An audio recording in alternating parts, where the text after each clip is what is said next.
জানিয়ে দেব এই মুহূর্তে হাতে পাওয়া সর্বশেষ গুরুত্বপূর্ণ আপডেট বাংলা সংবাদ। শুরুতেই থাকছে আত্মীয়ের বাসা থেকে গ্রেপ্তার দীপু মনি।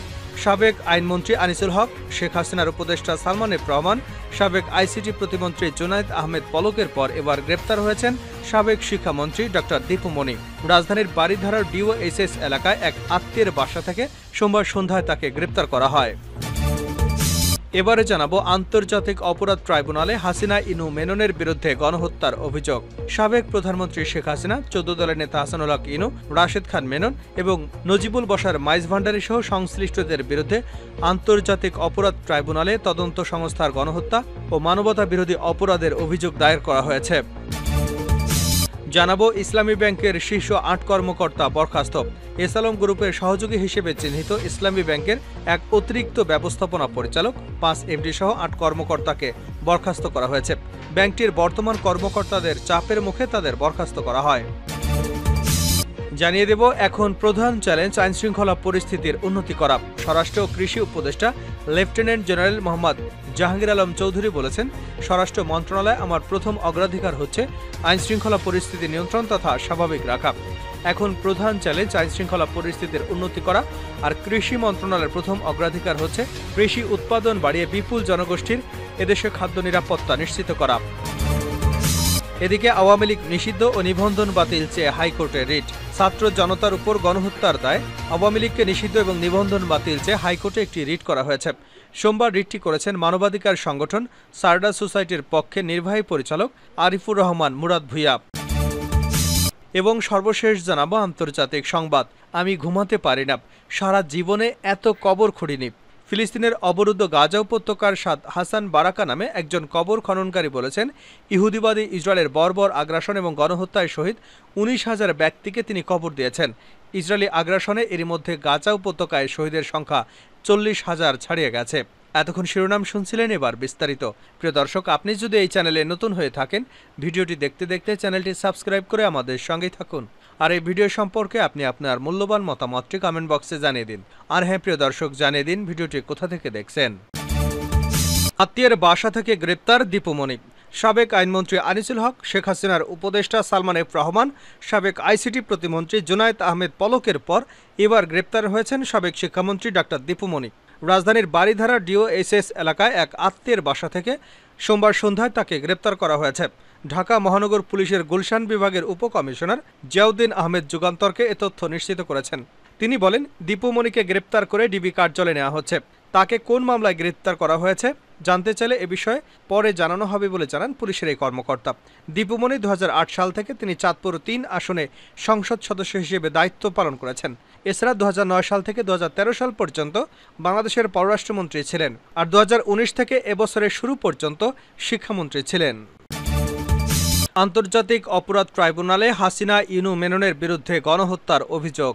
সাবেক প্রধানমন্ত্রী শেখ হাসিনা, 14 দলের নেতা হাসানুল হক ইনু, রাশেদ খান মেনন এবং নজিবুল বশার মাইজ ভান্ডারী সহ সংশ্লিষ্টদের বিরুদ্ধে আন্তর্জাতিক অপরাধ ট্রাইব্যুনালের তদন্ত সংস্থায় গণহত্যা ও মানবতা বিরোধী অপরাধে অভিযোগ দায়ের করা হয়েছে।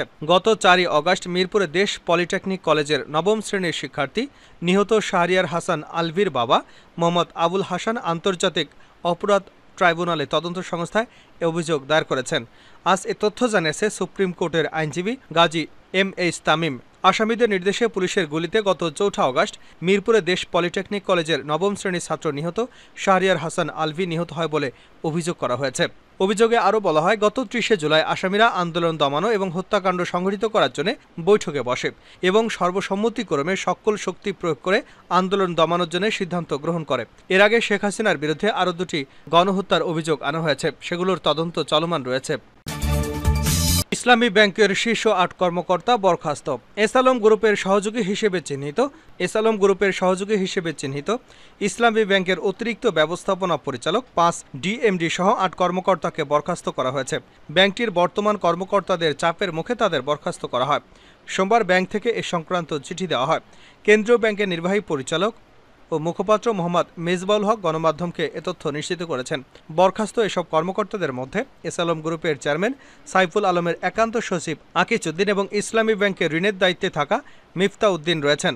তারা দুজনেই ব্যাংকটির উপব্যবস্থাপনা পরিচালক এবং ব্যাংকটির ঋণ বিতরণ মানব সম্পদের দায়িত্বে ছিলেন।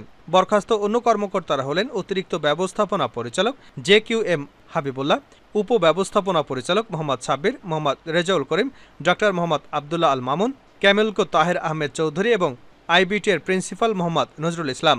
অন্যদিকে এসআলমের নিয়ন্ত্রণে থাকা ৬ ব্যাংকের পরবর্তী নির্দেশ না দেওয়া পর্যন্ত নতুন করে ঋণ বিতরণ এবং আগের ঋণ নবায়ন করতে পারবে না। ঋণ বিতরণের সঙ্গে আমদানি LC খুলতেও বিধিনিষেধ আরোপ করা হয়েছে বাংলাদেশ ব্যাংকের পক্ষ থেকে।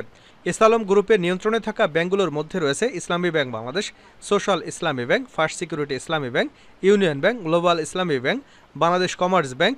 শেখ হাসিনা সরকারের পতনের পর থেকে ব্যাংকটিকে এসআলম এবং পটিয়া মুক্ত করবার আন্দোলন চালিয়ে যাচ্ছেন ব্যাংকটির কর্মকর্তারা।